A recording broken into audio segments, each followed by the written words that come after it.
Let's come home now and talk about somebody doing big things. Talking about our sister Oshola. She's been getting commendation from left, right, and center. A lot of people came out to support her. You know, she has this drive. She started this initiative to see more girls play football. She's been able to bring a lot of people together. You were at the charity match where top celebrities showed up for Azizat's event, and a lot of the people, they had kind words for her, supporting her. You had the NFF president, you had the CEO of the Nigeria Diaspora Commission, Abike Dabiri Erewa. She was there, a whole lot of people, and the commendations were just pouring in. It was pouring in from everywhere. I actually asked her how she was able to pull out these numbers.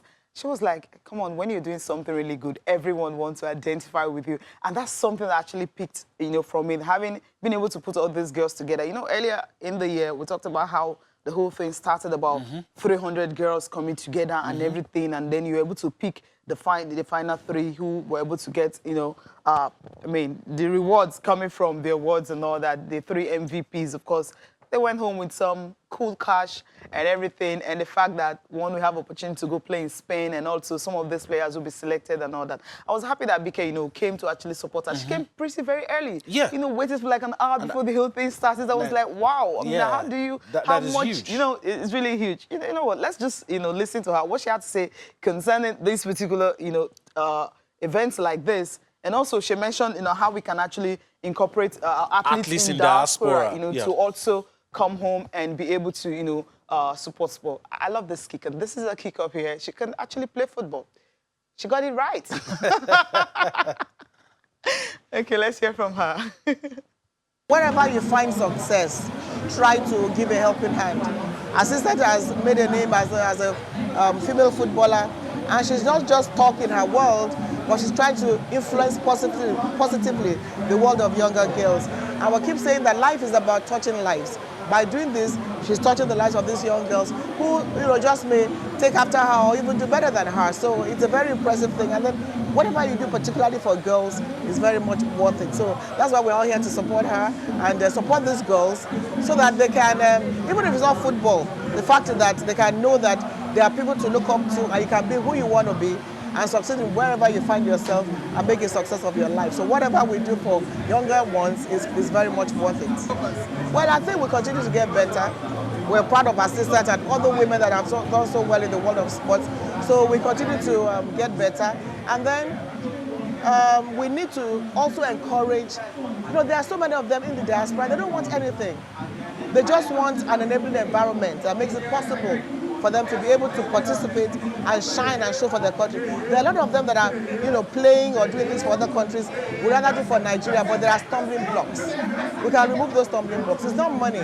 It's about making it easier, and being sincere about it. Look at the bobsled girls. The very first to participate at the Winter Olympics, we were with them, we supported them, and we hope that next steps financially, we should support them. So really, there's so much to do. And I know that if we work at this, at least in the diaspora and those at home, we can rule the world. Obviously, we can rule the world if we continue like that. Just knowing, I love the fact that, she's actually trying, to bring in those athletes in diaspora. Every time she tweets about them, talk about them, like she's monitoring their progress and everything. Bobsled girls, she mentioned them. And also we have the UFC guys, Nigerian athletes, boxers, fighters actually dominating the Ultimate Fighting Championship. And just to add to everything that you've said, that if we create the right environment, some of these people don't want anything. All they just want that you create the right environment, they'll come. You don't need to start begging them. Some of them are already making it big, doing it for other countries. Yes. And what made them able to do those things was because the right environment. You don't need to know anybody, just be talented, and you get up. And that's the platform that sports is supposed to provide. And that's why I also like what Aziza is doing, just allowing herself to be a springboard for other people, like a bridge for other people to pass on to whatever they're going to become in life. We told you earlier that top stars, celebrities showed up for Asisat's event. There was a charity game, Team International, and a team that had celebrities played. He ended 4-1. You know, some were internationals, they play football on the regular, and some just for leisure. So he ended 4-1. But some of them have been talking. So let's listen to rap artist, Rugged Man, and of course, comedian Akpororo sharing their thoughts about this event that they participated in, and of course, their goodwill message for their goodwill message for Asisat and everybody that came to see what was on display. I've had my excuse. I already had my excuse before the start of this match. I'm a musician. It's a hobby to me. These people who just played are professionals. You see, so it's a two-way win for me. One, I played against professionals. Two, I'm a professional footballer now. No, sorry. One, I played against professionals. Two, I lost to professional footballers. So thank you. But it was good. It was fun. We're here for Asisat, football for the girl child. So anything charity, I support always. I told Asisat that I'm going to score. And I don't know. They miss, I don't understand. Normally, I don't miss goal. I don't really understand. But let's go. Let's go. I scored one. I missed one. We are here. All right, it was all fun and excitement. Listen to Rugged Man and Akpororo, and they had nice words to say. And you could trust that if Asisat does something again like this, they're going to show up. You heard Rugged Man say, I'm up for this. Anytime I say things like this kind of initiative, I want to be part of it. And you saw Akpororo putting his mind into it.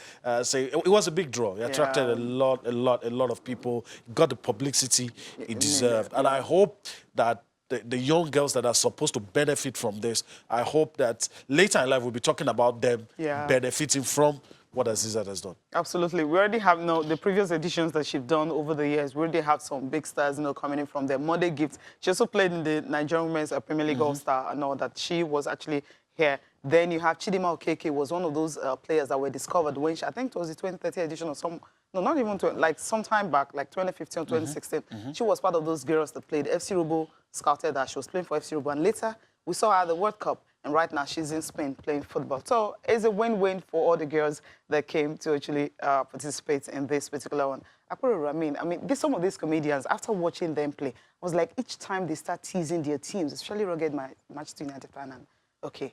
I mean, maybe some of them need to cut some slack when they're actually teasing some of these stuff. They are understanding that it's not easy to be on the pitch for 90 minutes. But again, right here, these are professional stars and all that. They are mature, of course, just trying to get the game and everything. And one thing about here was Amaju Pinnick. I mean, he played 90 minutes. I was like, where is the energy coming from? I mean, he was fouled several times. The referee refused to give them penalties, as some of them were actually upset and everything. Odengalo also, one of those guys who scored.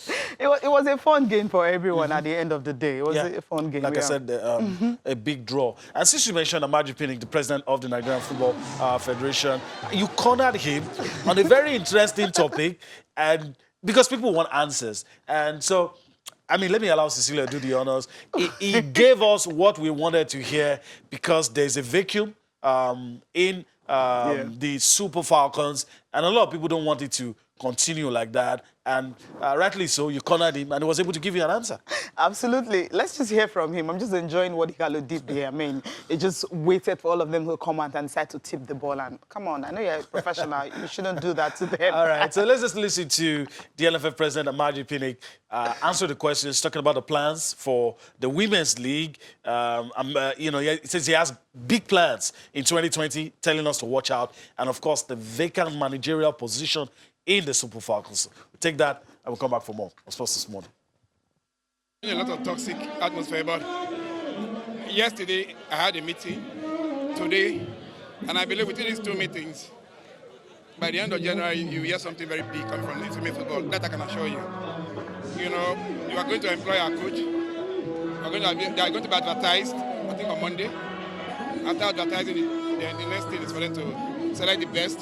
And we take it up from there, and from there, we are not going to stop. Two companies I spoke to about the leagues, so I've arranged a meeting with all the leagues. They are going to meet with this very big company, and also spoke to a couple of people. And trust me, by the end of January, you hear something big. I want to call on all those other Nigerian people that do not believe that there's only one president at a time. We understand their sentiment, which is indeed very subjective. But whatever they are doing is destructive, is annihilative. And they should pause and meditate consciously and know that Nigeria needs everybody at this point in time. So they should be able to understand that what football means to Nigeria. I'm happy because if you see the way we have been received, we're happy about it and we really and truly want to see that football. Thank you.